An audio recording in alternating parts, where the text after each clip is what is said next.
A Case of Blasphemous Obscenity, featuring Julian Rhind-Tutt and Irene Sutcliffe.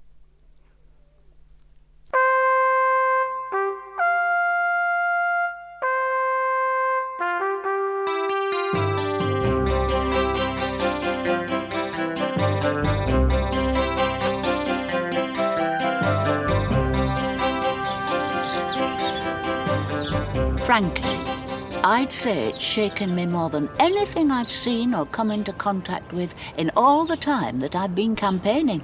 I would certainly agree. It's the re-crucifixion of Christ, using 20th century weapons. That's what it is. I do understand your reaction. In fact, I don't think Jesus Christ has ever been more real to me than when I first read that poem.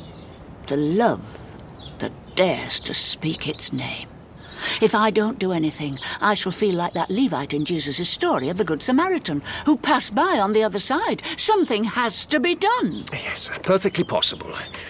I would say there are grounds for a criminal prosecution. The writer of the poem, the editor, Gay News for publishing it, the distributors... Good. Good. The year was 1976. Sexual liberation may have come in the 1960s, but that had been an essentially heterosexual phenomenon. It was in the 70s that the gay liberation movement really began to gather strength. And this was also a time when many Christians felt their faith to be under attack. Not only was church attendance in steep decline, but it seemed to many that there was a general erosion of Christian values.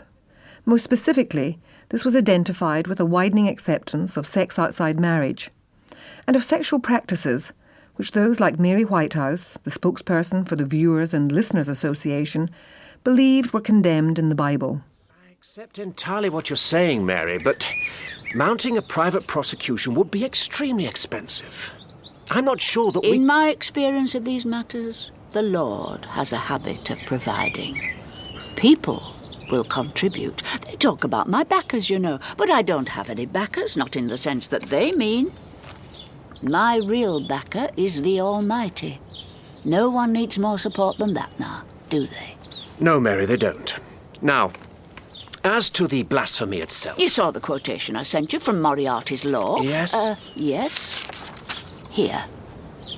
The offence lies in the attacking of Christianity in an indecent manner, with intent to bring religion into contempt, corrupt public morals, and shock or insult believers.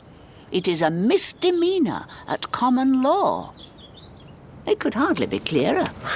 Well, the offence is not actually on the statute book, though it has been established since, well, at least the early 17th century in common law, which is to say that judges, rather than Parliament, brought the law into being, and judges have then refined it, as has seemed necessary. So it has tended to alter somewhat with the times. Yes. So it's very much a matter of interpretation, following precedents. Of course. And then, you do realise, don't you, that you'll be accused of an attack upon homosexuals in general? And as the practice is no longer illegal... There are many things which are not illegal, Graham. Unfortunately, law and morality do not have as close a relationship as one might wish.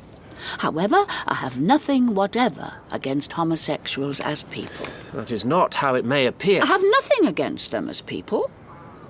But I do believe homosexual practices are wrong. It would be quite wrong of me to pretend otherwise.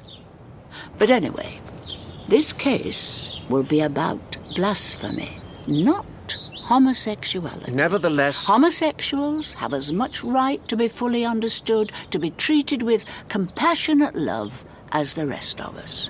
They have a condition which can be treated, but that doesn't mean that they're unnatural practices. Practices which the Bible makes perfectly clear are in fact evil. It doesn't mean that out of compassion we suddenly have to tell them that one sort of sexual practice is just the same as another. It isn't. But I really don't know why you led me on to this. This case is about blasphemy. Yes.